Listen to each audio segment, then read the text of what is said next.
Crikey O'Reilly. What's he on about then, Adam? Marathon. He should be a teacher, shouldn't he? He could just sing his lessons. Jimmy Dean Bradfield. Yeah. Mr. Bradfield, sir, I don't understand the War of the Roses. Well, this is how it goes. I don't actually understand the War of the Roses, otherwise I would have written a better satirical song. This week we're talking about Oxbow Lakes! There you go, Oxbow Lakes. That kind of thing.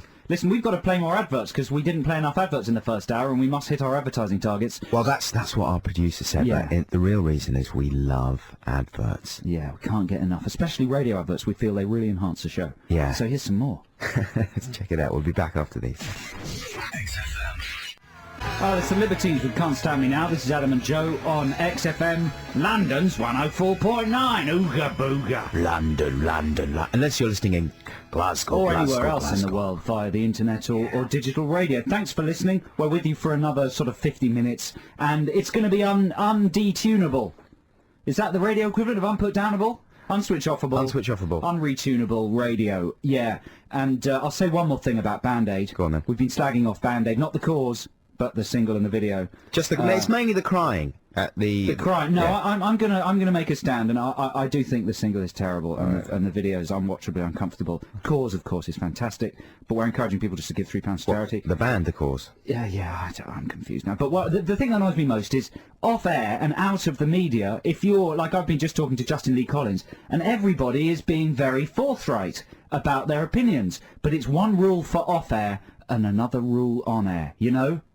Well, there has to be some kind of... No, I don't. I think there's not enough places in the radio and TV where people are honest about things. Well, then you've got nowhere to go, have you? It's nice having rules sometimes. You can say what you like in your own time, but when you're talking to loads of people... I don't know. Man, anyway, let's drop it now, because I think we're going to get more Band-Aid flogging on Justin's show. I look forward to hearing that. The main thing I'm worried about is that I purchased some DVDs this week. I've been trying to hold off buying DVDs for a while, because it was getting out of control for a while. Yeah. But then this week I just went... Well, it's all kicking off for the Christmas season, isn't it? All the good stuff's being released. Well, good, inverted commas. Yeah. I got Harry Potter. What's it, The Prisoner of Azkaban? Yes. And I don't know why I got it, because I did go through a sort of Harry Potter phase. Is it not for the kiddies? Yeah. Well, I suppose it is. You're looking forward to watching it yourself? Yeah. Yeah. Because I was thinking, because I tell you what, the second one was better than the first one. The first one was unwatchable, in my opinion. Second one, not so bad. And it was pretty enjoyable. But then I don't know why I bought The Prisoner of Azkaban. It's rubbish, isn't it?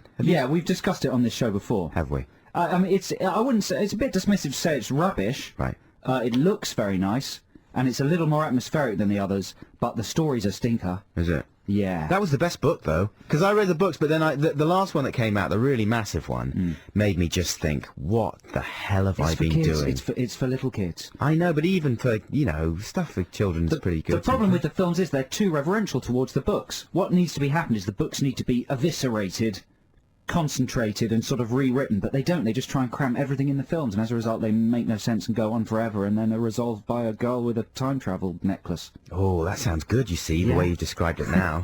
The other film I bought was I, Robot. Now, I did try to watch that last night, and it was torture. Yeah, I saw that at the cinema. It looks like... What? It looks like a... Lila, are they XFM sponsored by iRobot? No.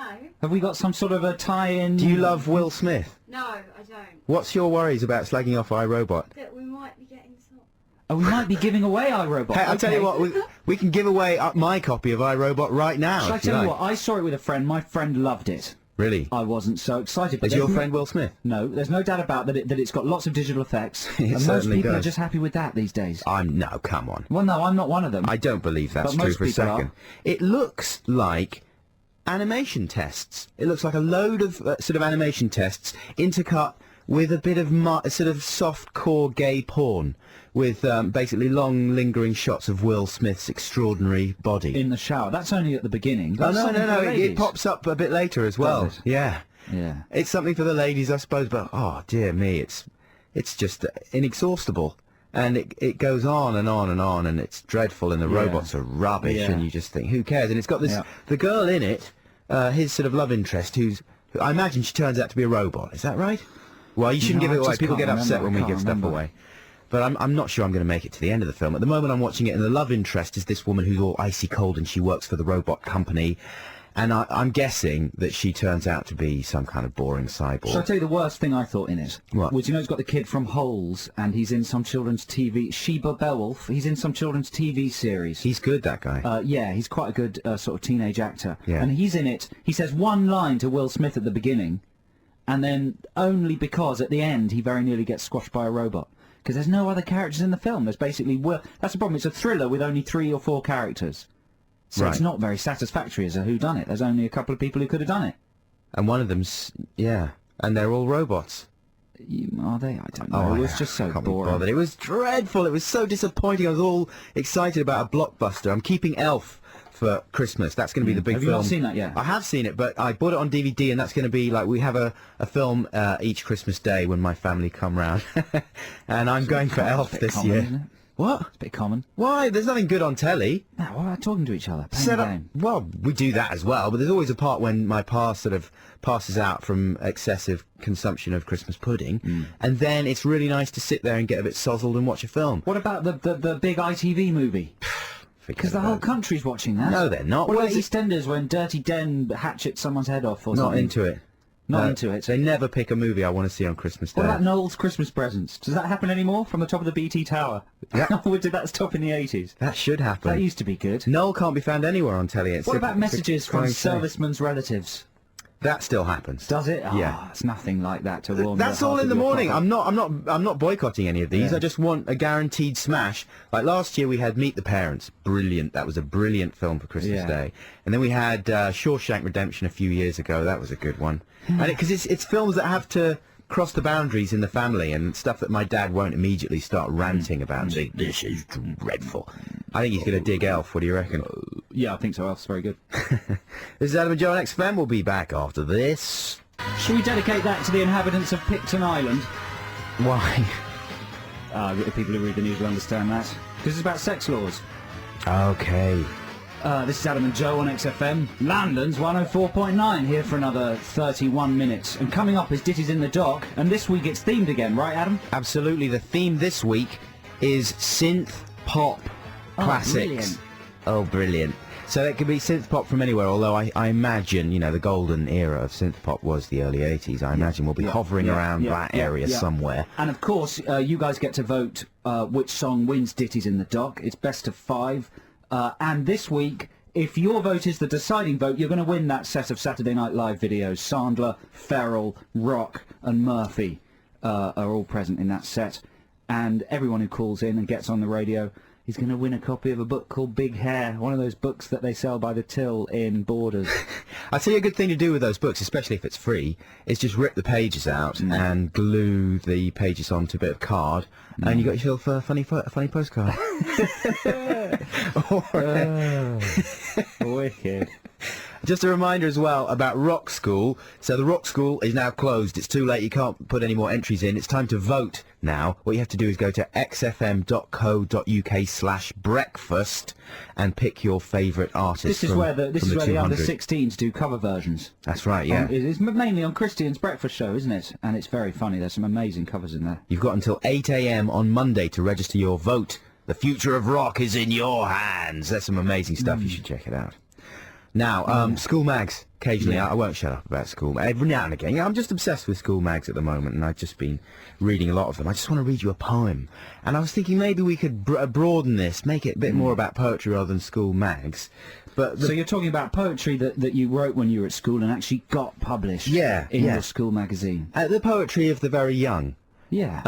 I just think is often excellent. Like this. This was written by a young girl called Anna Burns, aged 10. It was written a long time ago, 1984, and it's called Monkeys.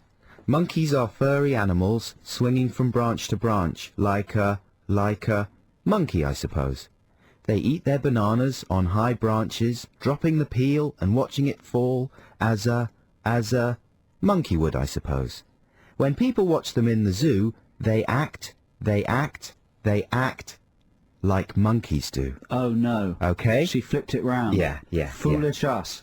Is she like, it's sort of a hip-hop poem, isn't it? Sort of scratching in it. Yeah, but it's just brilliant. It's ingenious. Monkeys by Anna Burns. age 10 when she wrote that. If you've got any poems you'd like to send us, please do. Well, yeah.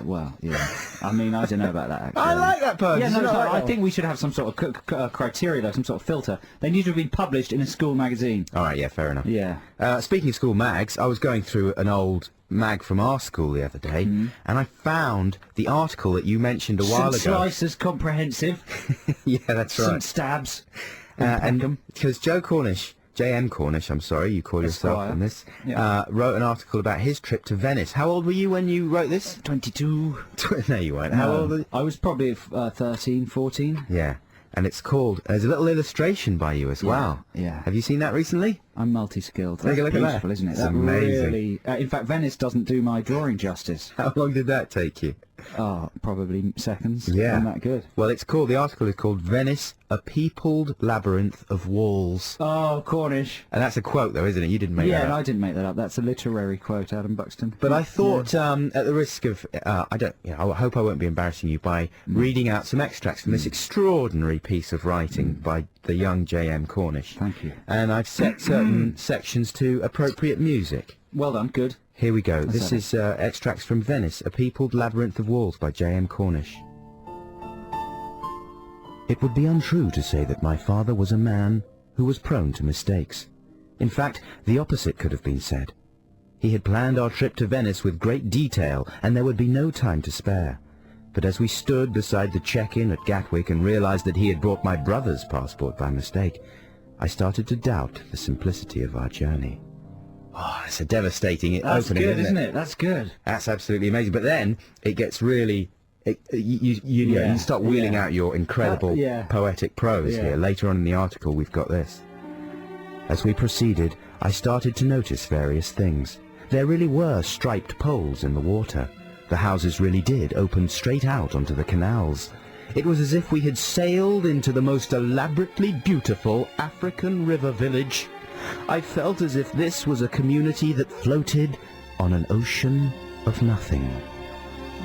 That's so true. That's amazing. Thanks, man. There's a nice choice of music as well. Marla, from the soundtrack of Death in Venice. Yeah, exactly. Directed by Luciano Visconti. But then a bit later on in the article, there's kind of a radical change of tone. Well, that was what I was known for on the literary scene. And this is a bit more like a travel brochure.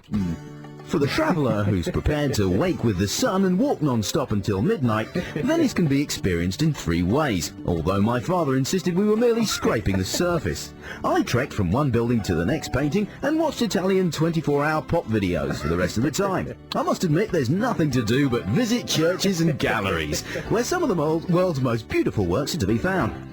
What's that music? Is that genuine Sky Travel music? It might be. It's called the Red Fiesta. Sky Travel is my favourite channel. That was good. But then, you wrap things up. Literally, one line later, you are back into your extraordinary prose swing. Is this the final line, then? This is the closing line of the piece? It's not, but it should be. Even I found Venice overwhelming. The wealth of artistic achievement that stands sinking is huge. I certainly think that you can't sit on this planet for a lifetime and not visit Venice. The 3 days I spent there restored my faith in man's ability to create beauty, even if it may have gone now. That's your faith, I imagine, really? Not man's beauty. No, I think it's man's beauty. Wow. I'm amazing. Or I was amazing. And since then, in the intervening years, I've become even more amazing. Will you write an article that we can read out next week? Yeah, we've got to do something with that Sky Travel music. Play that music again. Oh, please, please. We can have people call in and talk about their holidays and just hear it in the background. That would be good.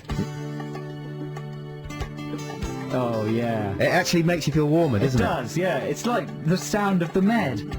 That could be the beginning of my article. Okay. Write a travel article for us about a trip somewhere out in London next week. How about that? Listen, we've got Ditties in the Dock coming up after Razorlight. Sorry. That was a bit of a mess there. I came in at the end of Razorlight with Ditties in the Dock music. Sorry about that. Okay, so this week, Ditties in the Dock is once again themed, ladies and gentlemen. And the theme this week, we've narrowed our choices down. Basically, this is the part of the show where Joe and I battle it out for which piece of music gets to play out the show this week on XFM. Synth pop is the category this week. And Joe, do you want to start or shall I start? Yeah, I don't mind starting. Okay, you go ahead. What have you got? My synth pop choice, listeners, is Thomas Dolby's She Blinded Me with Science. Oh, brilliant. This is a fantastic synth pop single from the man who claims to have invented synthesizers. At least that's what he claimed to us. It is a fantastic song. It's all about a man that falls in love with a woman who is a brilliant scientist, and her scientific brain freaks him out. And you know, they just don't release singles like that anymore. Well, you've really thought about it. Have I? Like, you've thought about what the song means and everything. Well, on the way here, I wasn't sure whether I got it right. Have I got it right? Yeah, well, that's that. It's all about, it's sort of Magnus Pike, I always think. It's got some samples of Magnus Pike. Magnus Pike was in the video, and for younger listeners, Magnus Pike was a celebrity science man. Celebrity scientist. In the 70s and 80s. It's all celebrity chefs now. Used to be celebrity scientists. Yeah, in the days when people used to value intelligence. That's right, Joe. But so this is a brilliant single. It's got a very, very novel lyric line, and it sounds amazing. It's incredibly catchy. If you've never heard it, kids, then you just need to hear it, basically, because you'll love it. And we should stress that this is the original version, not the remix that mystifyingly turns up on the excellent album. What's it called? The Golden Age of Wireless. Yeah, and Thomas Dolby generally is a fantastic artist. This is possibly his best known bit of work, but if you like this, then you can delve deeper into his oeuvre, and there's a lot more sort of slightly less gimmicky stuff. Delve into my oeuvre. Into his oeuvres. What? Yeah, that's very nice. Yeah. Very nice image. So there we go. So my vote for this week, for This Is in the Dock, is Thomas Dolby with She Blinded Me with Science. Well, that's a good song, no question. But what about a bit of craft work? The people who more or less invented the entire genre, not just the synthesizer, although obviously they were using synthesizers, so I don't know what I'm talking about. But this is a track that doesn't get played that much by Kraftwerk, and it's my own remix of the track. Wow, can you imagine? I've cut all the best bits and whacked them together in a really kind of cack-handed way. No, I've done it brilliantly. It's Kraftwerk with Tour de France. This is the music that was used briefly for the Tour de France, although they don't use it anymore, I don't think. It was on the soundtrack to Electric Boogaloo. What was it called? Electric Boogaloo was this sort of subtitle of... Breakdance 2. Breakdance 2, Electric Boogaloo. Electric Boogaloo, yeah. I think it was on the soundtrack to that originally, but this is not that version. That's impressive. My version is even more amazing. It's an extraordinary piece of work, and, you know, if you don't vote for Kraftwerk, you're insane. So, are you going to vote for Thomas Dolby or Kraftwerk? That's all we need from you. We'll take the first 5 callers, and the best of 5 will be played at the end of the show. We should remind people of their motivation to call, apart from, you know, helping us out and being on the show and you know, encouraging your favourite song to be played. You also win a copy of the brilliant book about big hair, one of those novelty books that you get by the till, pictures of big hair. Just imagine what it's like, and that is what it's like. And the person who comes in with the deciding vote wins the Saturday Night Live box set. It's not in a box, but it's 4 DVDs, and that's it. So is it Thomas Dolby or Kraftwerk? We'll find out after this. Should we give them the number? Well, okay then, yeah, fair enough. 0871 222 1049. 0871 222 1049. Dolby or Kraftwerk. Got a bit of a free play now. This is Richard Hell and the Voidoids. Guess who that was, Joe? Was it that one? Was it that one? No. Oh, lucky I didn't say that then. What was that one? That was The Bravery. Oh, was it? Unconditional. I like that one. That's very good. Yeah. Okay, so we're going to resolve This Is in the Dock for you now, ladies and gentlemen. Sure is exciting. It sure is exciting. So, This Is in the Dock, of course, is the slot where you get to choose the song that we play out the show with. I have a song that I'd like to play out the show with. Adam has his. You guys get to choose. This week, Adam chose Kraftwerk with which song? Tour de France, the Bucky mix. Yeah. I chose Thomas Dolby the House Elf.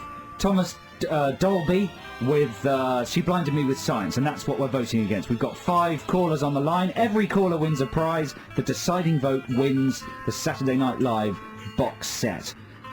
So here we go. Shall we go? And well, this will probably be a disaster again, won't it? In what way? Well, telephone line-wise. Oh, yeah, we were having some problems with For the several with weeks the lines. running, we've had some problems with this, so this could be interesting. Let's go to Joe on line, whatever it is, line 1. Hello, Joe. Hello. How are you? I'm fine, thanks. How are you? We're very well indeed. Thanks a lot. Bye. Oh. That was my little joke. See, this is what it's like, Joe, living with him and working with him. You're very mean. You have to deal with that kind of sort of humour the whole time. Who are you voting for, Joe? I'm voting for She Blinded Me with Science. Thomas Dolby. Good vote. So that's 1-0 for Dolby. Thanks very much. You win a copy of the Big Hair book. Don't say it like that. Say, you've won a copy of the Big Hair book! There we go. Hey! On the next line, Charlie. Is Charlie there? Yeah? Hello, Charlie. Sweet. It's sweet, yeah, sweet. Easy. Charlie, are you a Charlie boy or a Charlie girl? Charlie Blair. Charlie boy. Charlie, wagwan. What? Oh, never mind. It's my attempt at speaking. Joe was trying to speak to you in your own language, Charlie, and you blanked him. You cussed him, you dissed him. Who are you voting for, Charlie? Huh? Who are you going to vote for, mate? Kraftwerk. Hey, Kraftwerk, nice good one, choice. Charlie. You're my guy. Have you ever heard that Tour de France song? Sir? Do you like it? Yeah. Obviously you do, otherwise why would you be voting for it? It's a stupid question. I'm sorry, Charlie. Thanks so much for calling, Charlie. And we'll send you a book that I imagine you'll be quite disappointed by. It's 1-1 to Dobby the house elf and Charlie. What? No, and Kraftwerk. And on the next line is Marnie. Hello, Marnie. Hello, how are you? Fine. How are you? Nursing a bit of a fuzzy head. I was at Student Radio Awards last night. Oh my gosh. I know, I nearly won an award. Oh, I'm sorry, you just missed it. Well, welcome to the nearly won an award club. A woohoo. Who are you voting for, Marnie? Dolby, please. Dolby, it's 2 for Dolby, 1 for Kraftwerk. Charlie's my only supporter. Thanks very much for your call, Marnie, and I hope your head gets better. And I hope you win the award next time. You deserve it, you're the best. Oh, you lie, but you're grand. Thank you. Sanjay, are you there? Hello, Sanjay. Hi there, how are you? Sanjay, we're very well. It's an exciting stage of Ditties in the Dock because it's 2-1 for Dobby, Thomas Dobby the house elf. Who are you voting for? Kraftwerk. Yeah, thank you very much, Sanjay. And do you know that track? I do, I love it. It's really good, isn't it? It's a peach. Oh, man, this is close. I've got to win. I lost last week. And, Joe, you keep on being able to vote first. Next week, I'm going to vote first, all right, no matter what the outcome. Okay. Okay, here we go. Here's the decider. Now, whoever this is gets all those DVDs as well. So who have we got, Joe? Hello, Karen. Karen, are you there? Hi, guys. Ooh, Karen. Ooh, steady, Karen. How You're you- blowing my mind. Oh, good. Are you excited about winning the DVDs, Karen?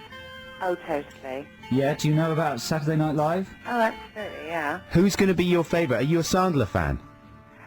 Adam Sandler? Yeah, Yeah. women hate Adam Sandler. Do you like him? Yes, I do. Oh, there you I go. thought women loved Sandler. I What? think Oh, yeah. He constantly churns out romantic comedies. that's true. No. But I'm going to vote for... Your vote is the decider, you realise, Karen? She's building it up beautifully. It's Thomas Dolby. Oh, Oh, Karen. Well, it's a good Fantastic. choice. I mean, it's a smash, but I'm Joe very wins again. Third disappointed. week running for Cornish. In the bag. I'm so sorry. What a classic. This is going to cheer everybody up on a miserable Saturday afternoon. Well, thanks very much indeed for your call. I hope you enjoy those DVDs. I will do. And we've been Adam and Joe. Thanks so much for listening to us this week. Thanks for all your texts, except for the ones that say, why don't you both shut up? But there was only one that said that. Yeah, but we get There's one every always week. one don't every we? week. Yeah, isn't it? exactly. But, no, seriously, thanks a lot. We love you very much. And we'll be back the same time next week, 1 till 3. Tell your friends. We'll have great prizes and, you know, quizzes and all that kind of stuff. It sounds like a children's tea party. There's nothing wrong with children's tea parties. No, I never said there was. They're the best days of my life. Here's Thomas Dolby with She Blinded Me with Science. Bye, love you, bye!